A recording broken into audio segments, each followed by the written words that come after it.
Hey, Kate, Yeah? do we give legal advice on this podcast? Oh gosh, no. Hostile work environment. Exactly. Hey, an appropriate workplace topic.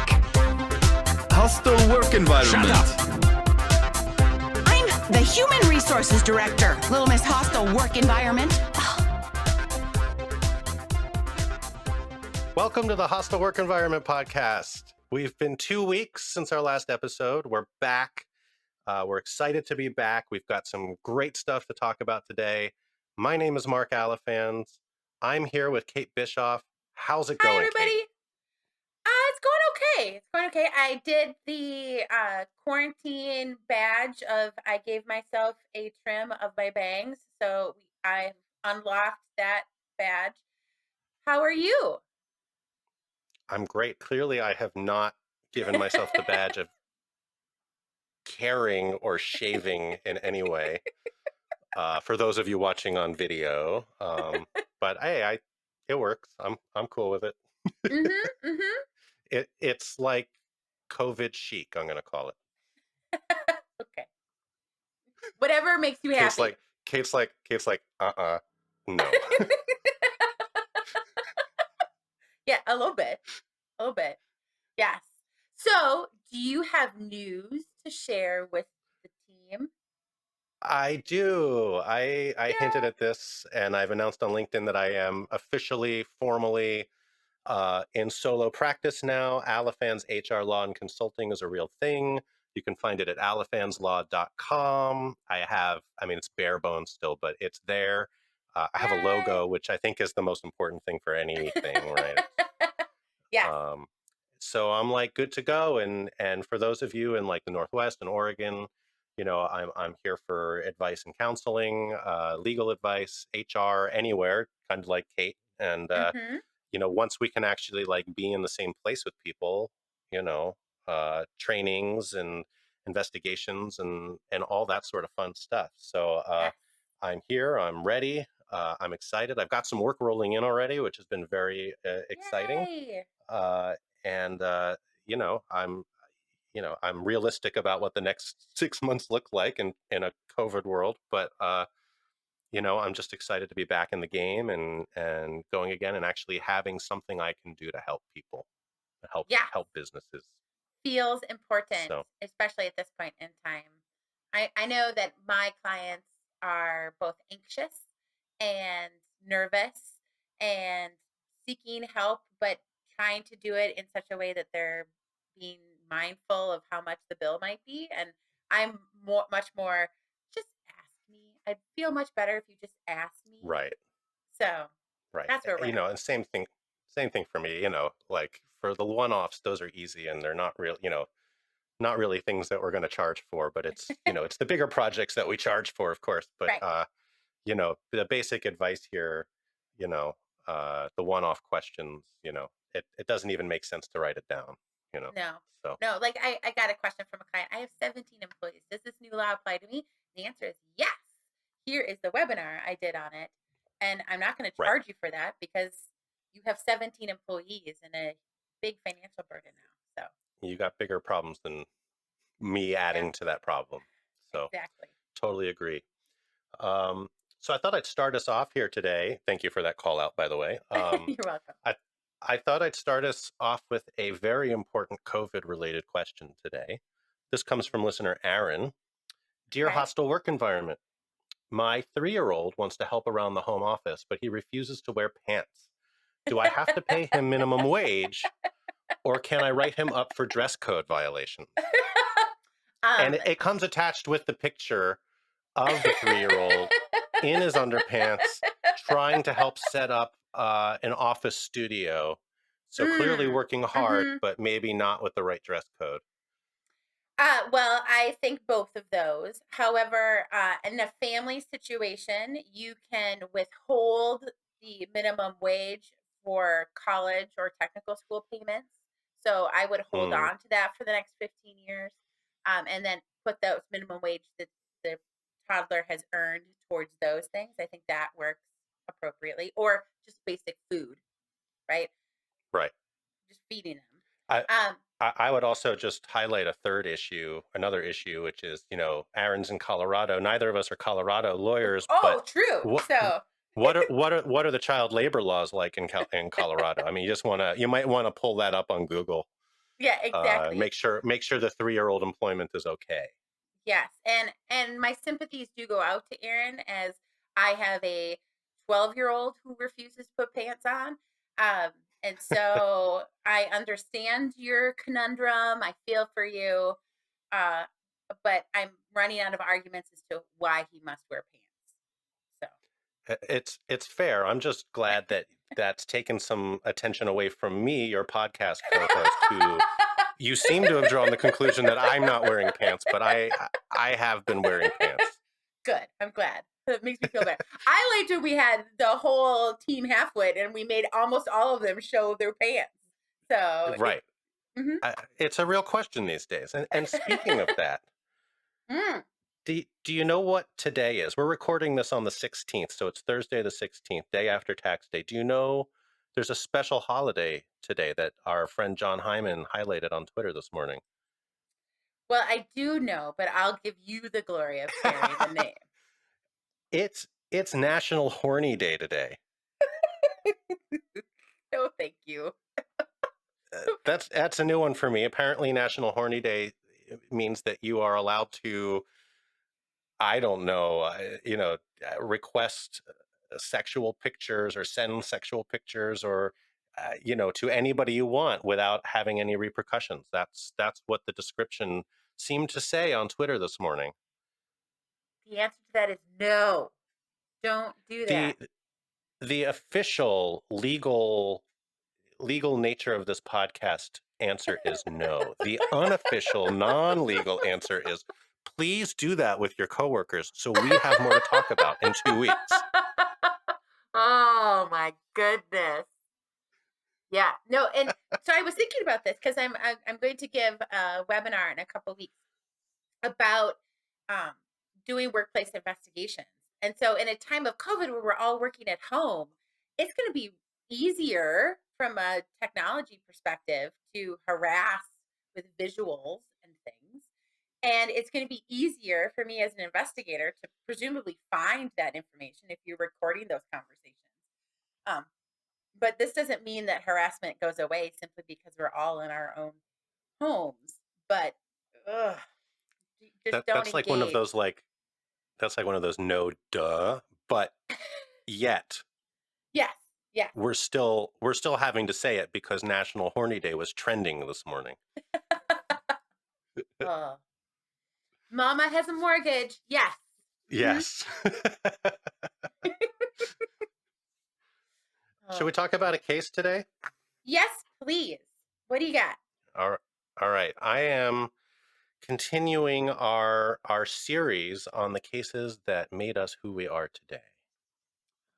Important cases. So today we're going to start with a case, or it is the case. We're going to talk about a situation with the company Goodyear. The tire people. Tire people, yes. And Goodyear had a plant called the Gadsden Plant, and I'm trying to figure out what state it's in, and of course I'm not seeing it right at the moment. How weird that it doesn't actually say that. It's got to be in that belt of Michigan. It's out of the 11th Circuit, so it's Alabama is what it Oh, looks like. Alabama. Okay. I have good friends in Alabama. As do I. Space Camp, Huntsville. That was the first time I ever went to Alabama. I went to Space Camp as a present when I was a teenager. Very cool. Awesome. Yeah. That's actually maybe the last time I was in Alabama too. Okay.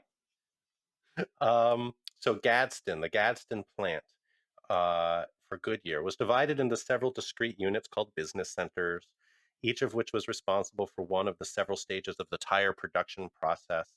The plant included at least 4 business centers, each managed by a business center manager.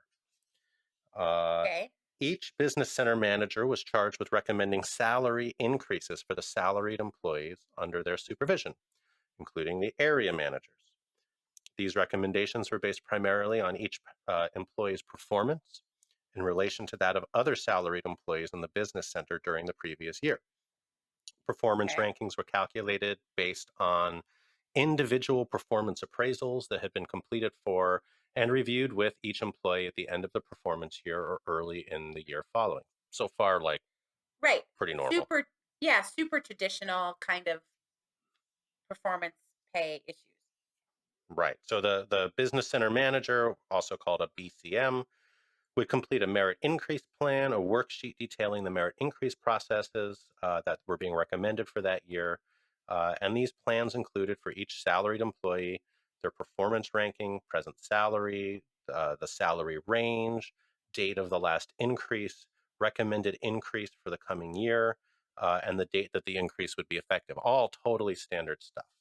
Okay, so I Right. just wanted to set that as a background that the process here is totally normal. Yep. Totally normal. Okay. Not necessarily where performance reviews and incentive pay is going, but traditionally normal. For the time, and this is through the 80s. I mean, we're back Okay. in the 80s right now, so Just imagining everything is shoulder different, pads and nylons with tennies. Yep. and a big hair.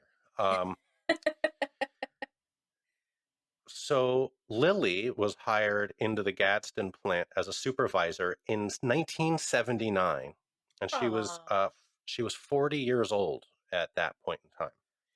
so I was Uh, one.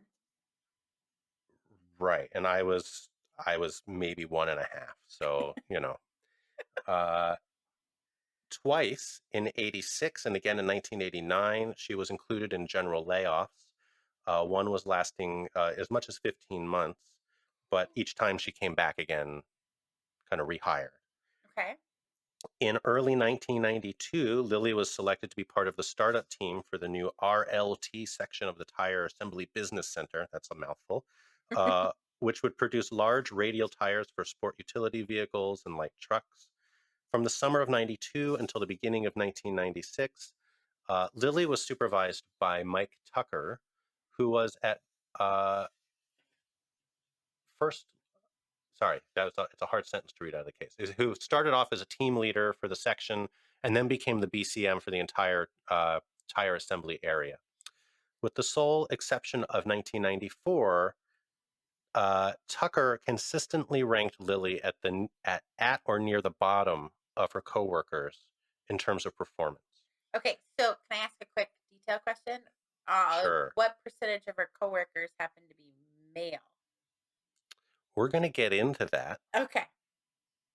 At this point, I don't have that specific information for that year. It appears to me that the majority, if not all of them, are male. Okay. Okay. Yes. I'm extrapolating that. I believe that it is a large percentage that is male. Okay. Okay. In 1993, he ranked her third out of the 4 area managers and fifth out of 6 salaried employees based on her 92 performance. He still suggested she received an over 5% increase that year, which was the largest percentage increase given to any area manager, though it was the smallest in absolute dollars. So Okay. what does that tell you about her salary relative to the others? Yeah. It's already Much lower. lower. Yeah. There is Jimmy Todd, who was ranked last and received no merit increase at all for that year. For Okay. 94, Tucker ranked Lilly last among the 4 RLT area managers and last among the 6 salaried employees. Again, he proposed that she receive a 5% merit increase, which sounds like a lot to me as a percentage basis, but that was the smallest proposed increase that he made. Okay.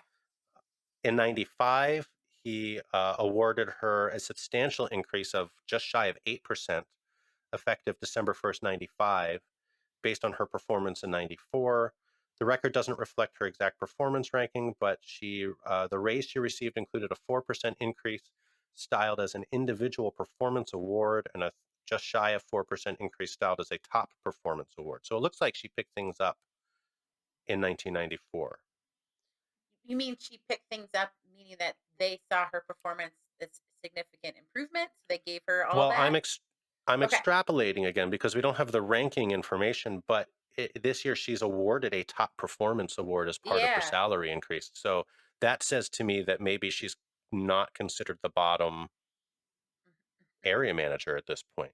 Right. Or maybe it was just a kick-ass year and they're all doing great. I don't know. Maybe.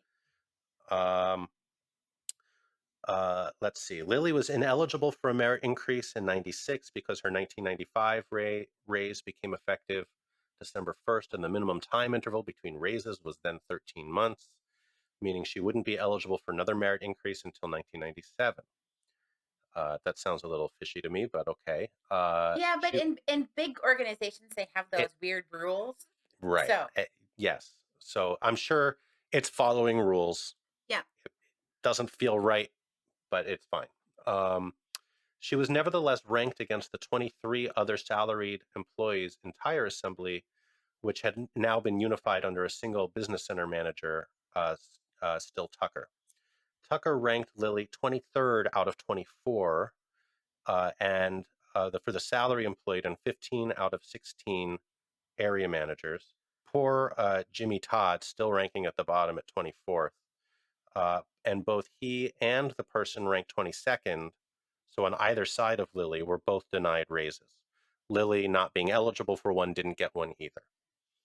Okay.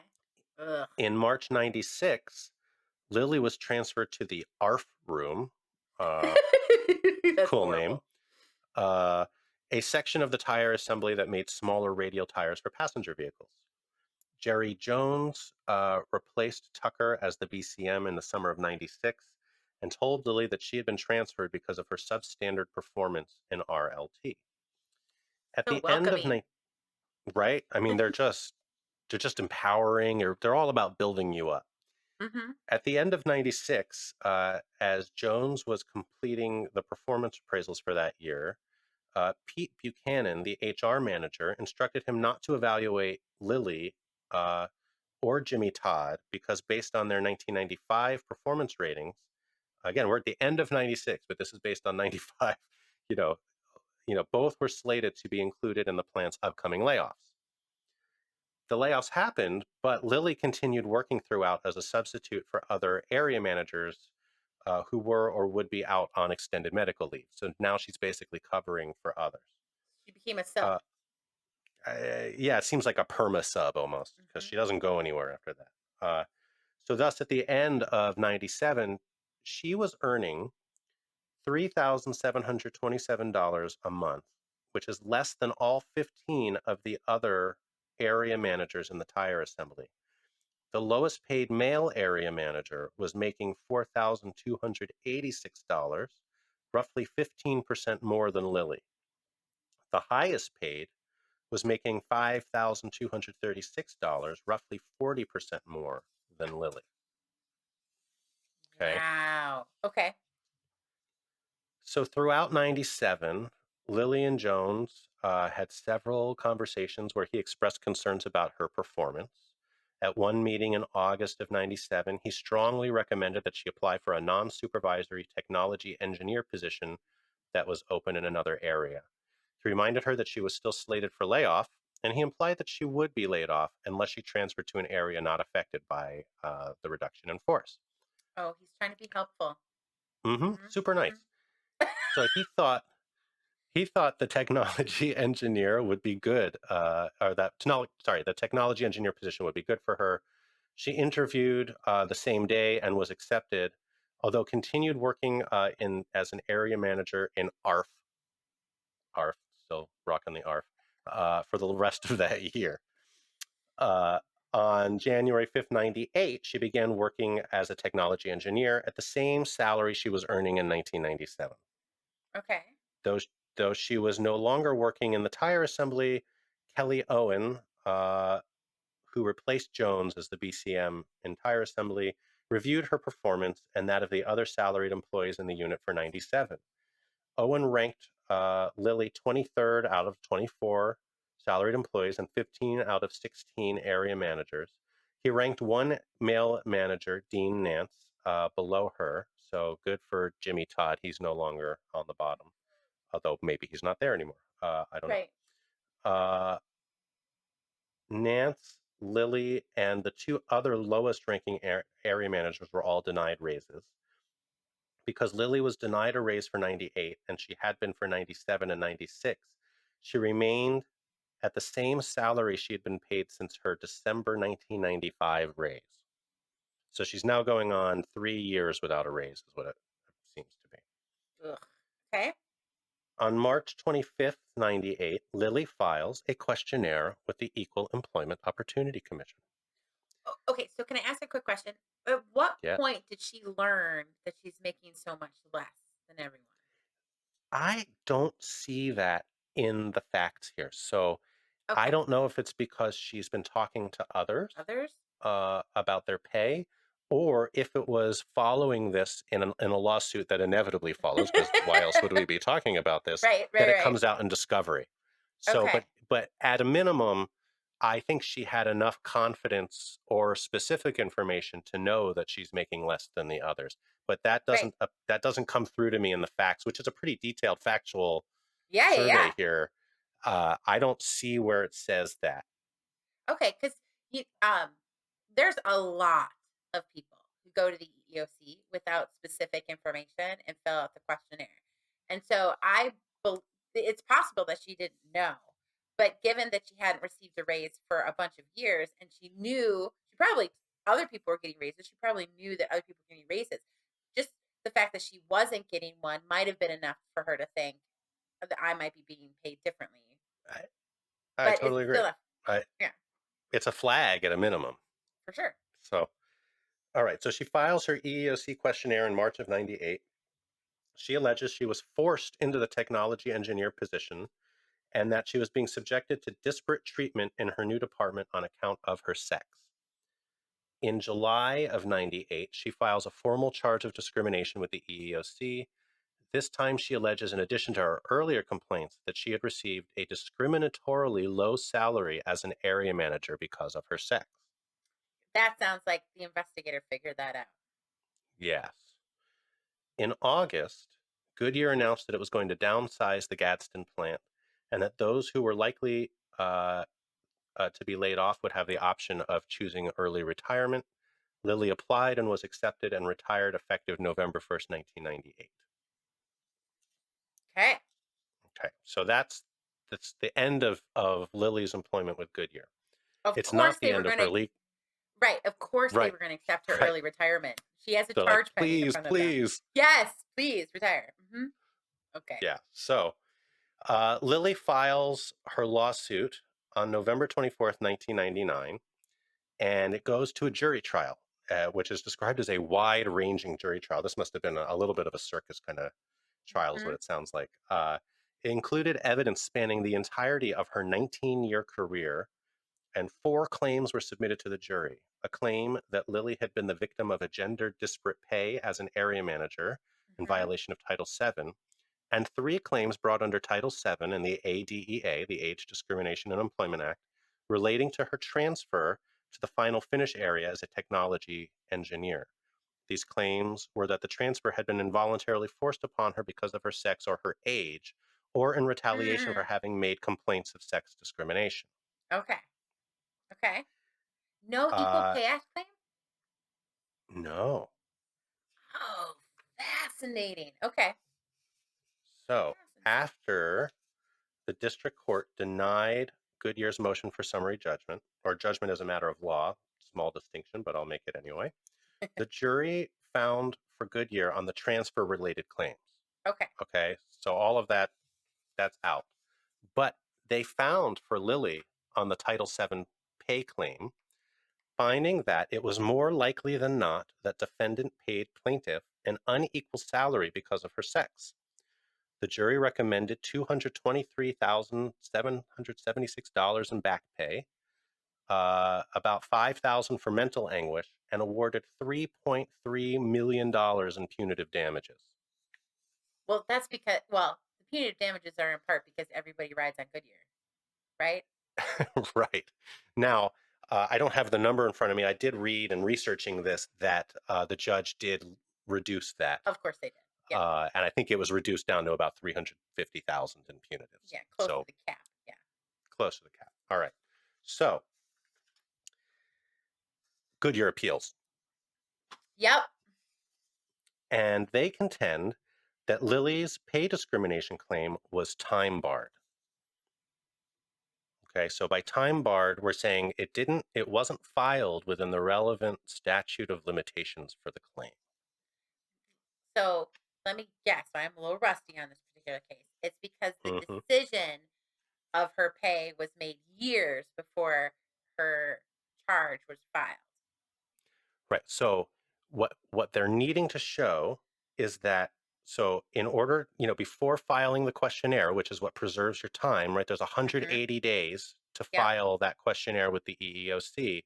Had anything happened within that time frame that was an act that was discriminatory during that 180 days?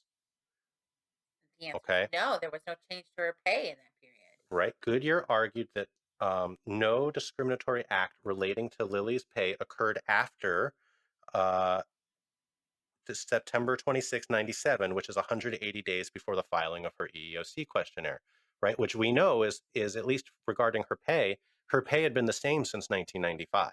Right. So there had been no So decision, so no adverse employment action because of no there'd been decision. no act that happened that changed a term or condition of her employment or something that would give rise to a claim within the 180-day period. Okay. Dun, So dun, based on that, dun. right? Yeah. Isn't this like it's the tension and the suspense, right? It's boiling Uh, up. ooh. Uh, the court for the 11th Circuit reversed the district court and jury, holding that a Title VII pay discrimination claim cannot be based on any pay decision that occurred prior to the last pay decision that affected the employee's pay during the EEOC charging period of 180 days. They then concluded that there was insufficient evidence to prove that Goodyear had acted with discriminatory intent in making the only two pay decisions that occurred within that time span, namely a decision made in 97 to deny her a raise and a similar decision made in 1998. Lilly filed a petition with the Supreme Court, Hmm. and she sought review of the following question: whether and under what circumstances a plaintiff may bring an action under Title VII alleging illegal pay discrimination when the disparate pay is received during the statutory limitations period, but the result of intentionally discriminatory pay decisions that occurred outside the limitations period. So Hmm. effectively, her theory is that these decisions were discriminatory while the decisions themselves were made outside of the 180 days. The effects of those continue to happen every time I receive a paycheck. Yep. Yep. The Supreme Court looks at this. It was a 5-4 decision. Of course. Okay. It's an Alito decision. That should tip you off as to which way it goes, not in Lilly's favor. Right. So Alito, for the court at the time, it was pretty typical split. So it's Alito, Roberts, Scalia, Thomas, and Kennedy. Alito writing the decision. And then dissenting are Ginsburg, who wrote the dissent, Stevens, Souter, and Breyer. And the Supreme Court held that because the later effects of past affirmed discrimination do not restart the clock for filing an EEOC charge, Lilly's claim is untimely. Oh, so this is Lilly Ledbetter, right? Yes. Okay. And I watched interviews with her Mm-hmm. as this was happening because she's a fascinating woman.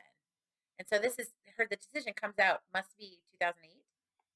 No, so this is 2007? a 2000, cert was granted in 06. I don't have the argument date, but it was Okay. decided in May of 2007. Okay, so 2007, because we're about to get into the Obama years, right? Right. And we probably should at this point say the punchline here, which is that Lilly gets the last laugh here, right? Yes, she does. Well, I mean, okay, it doesn't help her personally. not personally, but she does get the glory or recognition because she gets a statue named after her. Right. So on January 29th of 2009, in the very first law signed into law by President Obama, it's the Lilly Ledbetter Fair Pay Act, which specifically says that each one of those separate paychecks continuing that reduced pay because of the discriminatory act is a separate act that reignites the statute of limitations. Okay, so now, let's imagine Lilly, the act existed when she got hired in 79, Can you imagine the damages she would have if we went all the Oh, way back to 79? yeah. It compounds on itself several times. Oh my God, it would be significant. I mean, her grandbabies would be going to college on that money. Oh, So yeah. and she is, if you listen to her, her interviews are amazing. She is incredibly inspiring as an individual. So, but too bad she had to go through something like this. But we got an interesting act that has wide ranging applications to employers everywhere, because if each paycheck starts the clock again, that means every decision you're making towards pay should be looked at through are we making a disparity by making this pay decision? So fascinating. Yeah. And the recognition of, in a sense, the unfairness of how that decision feels is brought out by how quickly this law was enacted, right? So we've got mid 2007, the case comes down, and the law is signed in January of 2009. And even with that, there's plenty of criticism of uh, the Bush administration in 2008 and the Republicans in Congress for not pushing forward with this, even in the 2008 Congress. Right. So It took yeah, it took until 2009, when the Democrats had a president and the Congress, Congress. to be able to make it happen. Yeah. Well, and I always think of Lilly Ledbetter, and I know this is now obviously incorrect. I think of it as an Equal Pay Act claim, because it because there were people within her same rank. There's 23 of them at the time. It as an Equal Pay Act claim, it might make more sense to make those analogies. But as a Title VII claim, it's even more interesting, because you don't necessarily need that same requirement that you would need under the Equal Pay Act, right? Yeah, yeah, And there's a fascinating case that comes out of the Second Circuit in December of 2019. So what feels like eons ago, but only a few months ago, yeah, like ages. Yeah, right? Where we had a director of risk management who doesn't have anyone similarly situated to her, but she brings a pay uh, Title VII pay disparity claim, because she looks at the other directors that she is on the same line in the org chart at, and she sees that they're being paid so much more or over the market rate for that, but she's paid below the market rate. So if she is making 30% to market and they're making 70% to market, does that create that pay disparity there? And while the Equal Pay Act would say no, because you don't have somebody who's similarly situated you could point to, Title VII, the Second Circuit says, takes a different approach to that, because we're just looking for disparities and we're showing the disparity in the difference of the market rate. So that adds a new complexity from a compensation perspective, because if we're just looking at each position and what is the market rate for that position and what do we need to pay to get somebody in that role, well, you can't just do it on the individual lens each time. Now you have to have a philosophy of compensation across your organization and keep that consistent. right. Right? And in that case, it gets kicked back to look at the specific analysis of that. Not saying that her claim wins, just Right. that it doesn't lose as a matter of law. So it's Exactly. able to be looked at in that way, which sounds right to me. Now then it starts opening up other questions of, at that level, what are the disparities, right? So is she the only woman there Mm-hmm. relative to a whole bunch of other men, or is it based on race? I mean, there's all sorts of different things that could be looked at if we're looking at Title VII. So Right. I mean, uh, you might even get into like how many people applied for this role, and in this role we get 10 applicants, but in this role we only get one, and so we have to pay higher to get more applicants, right? So like there's a whole bunch of analysis that you could go through in that particular case, but it makes for interesting mind games around compensation. right, and I wish I had an easier message for employers listening to this when it comes to that, because you can do everything with the right intent and still have it come out the wrong way on this. Yeah. And so the best advice I can give on something like that is, you've got to look at break down each set of pay with an equity lens and Mm-hmm. how it could be perceived. And then if you have really good justifications for why it is that way, document them. Yeah, Make write sure that it's down. noted. Make sure it's noted that this is how you arrived at that pay. It doesn't necessarily save your ass in the end, but but it goes a long way, and it could really help you avoid the claim in the first place, or get it resolved faster without having to go all the way to trial and having to Right. deal with the courts. And take maybe a global perspective as to what your compensation philosophy is going to be. Are we going to pay 70% to market for nearly everything and then adjust when there's exceptions? And are we going to then say, we're going to move away from the things that could get us in trouble, even though we might still be able to do them, like asking salary history questions? I was All just the going to say that. Yeah. right, like get away from that piece of it so that we're running with our philosophy as opposed to problems that we create on an individual basis. Yeah, I was just going to say that the state here in Oregon, we can't ask salary history questions anymore, and I think that really helps you. It forces employers to look at it more from an equity standpoint, and not knowing how much somebody was paid before. They might be thrilled with a $10,000 raise, but if that's still $15,000 under market, that's still a problem, and that Yeah. person should be paid what the market drives, not just what they're willing to accept in that sense, right?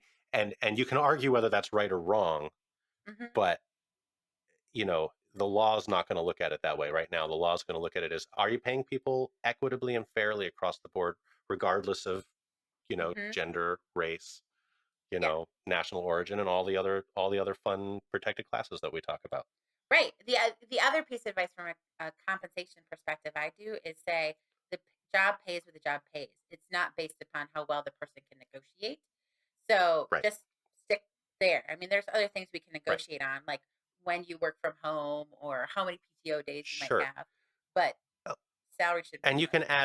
you can add some subtlety to that. Like the job pays what the job pays, but you can still take into account years of experience. You can still take Yep. into account levels of education, though the further you get into your career, the less I think that that's a relevant inquiry, Right. right? There's other things around specific experience somebody's had that might dictate a higher or lower amount. But in the end, that should be an evaluation that's done blind without looking at the physical characteristics, for example, of who that person is. So Sounds like you like the place where I did my most HR, which is the graded system with the various different like the ladder system or right. in the Well, federal government, right? and that makes it a little easier, at least in terms Oh of yeah. drawing these distinctions. The risk of doing what I just said is that you apply kind of different standards, and it becomes subjective, and then that can create some real disparities. Right. And the more subjective it is, the easier it is to scrutinize. So That's right. yeah. Awesome. Well, this is good. This took us out of our normal, ass grabbing, butt slapping, Hey, discrimination it's still cases, but National Orgy. wage and hour cases can be interesting, even on National Horny Day. Yes, they can be. They can be. Just don't ask me to do much of the math. Okay. No, no, fair. So Uh, all right. So I thought we'd wrap it up with a quick listener submission. yes, let's do that. Okay. This comes from an anonymous listener, as they so often do. And I should say, please submit your stories. Yes. It does feel like pulling teeth a little bit. Maybe people just don't like to use email anymore. I don't know. It's hwepodcast@gmail.com. We do have a little bit of a supply of stories, but they run through pretty fast, and we're always looking for more. And we're still waiting to get a few more questions and topics of discussion so that we can actually just do a full episode that's just answering your questions and Yes.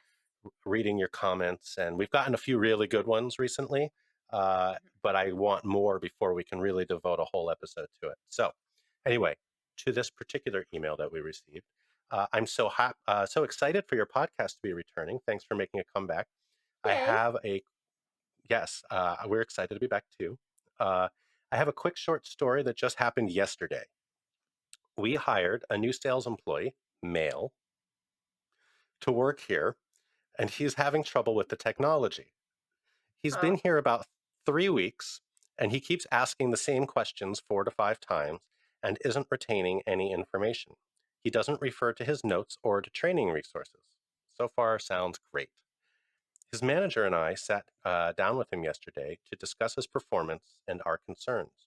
It was a corrective action meeting with hopes he would improve. Hmm. Sounds right to me. Mm-hmm. At the end of the meeting, he thanked the manager for his time. Then he said to his manager, "She's cute, though. It's not as bad being reprimanded by someone cute. Am I right?" Oh, what a douche canoe! Oh, gross. Okay. Right, I see, like, "Yeah, am I right?" Oh. Then he said, "I'm probably not allowed to say that, am I?" Nope. The answer there is Some no. self-realization a little too late. I said no. And please don't say it again to me or to any of our employees. Mind you, this is the same employee who said to me on his first day of new hire orientation, "You just had a baby? Sure doesn't look like you just had a baby." Of course, our emailer had just returned from maternity leave right before. So sounds like a winner. Yeah, it sounds like a real winner. I can see where the horizon is going to be for him. It's going to be very soon. And I hate to, this plays into that stereotype of the douchey sales guy, but that is filling that role right there. Pretty gross. Oh, no thanks. Well, good luck to you, listener. Yeah, good luck with that one. Feel free if you ever want to give us an update. Yes, let us please. know how that's going. We appreciate you sending us that story. Again, if you want to send us stories, it's hwepodcast@gmail.com. Kate, how can people reach you? You can reach me over the Twitters at K8BISCHHR Law, or LinkedIn, or my website at thrivelawconsulting.com. How about you? Where can we find you with your new fancy website? You can find me at alifanzlaw.com. That's ALIF as in Frank, AN as in Nancy, and Z as in zebra. alifanzlaw.com. And other contact information's on there. I at least have that much on my very bare bones website at There this you point. You can find me on Twitter at saladpants, and you can find me on LinkedIn. Pretty much the places where you can find people. You should also check out and join our Facebook group, HWE Podcast on Facebook. We've got a really good, solid number of listeners. Feel free to ask us questions or communicate with us through there as well. We're throwing up our episodes. Obviously, you're listening to us, so you know how to find us somewhere. But we're on pretty much anywhere podcasts are. We're also throwing up all of our episodes onto YouTube, and the video is also going up on our Facebook page. Awesome. So if you want to see how gray my hair is getting while we're quarantined, you can check that out. That's right. And the bangs look great. Yeah. So one of my friends, Mary Faulkner, responded when I said, I got the bang crib. She's like, and a stylist dies, right? Soul of a stylist dies as I admit that. Yep. Well, I think it looks great. Thank you. Well, have a great week, everybody. We'll see you soon. Yep, we'll be back soon. If not before 2 weeks, maybe we'll even have something in between. I don't know what the future will bring. Who knows? All right. Fun times. Yeah. Bye. Thanks, everyone. Bye.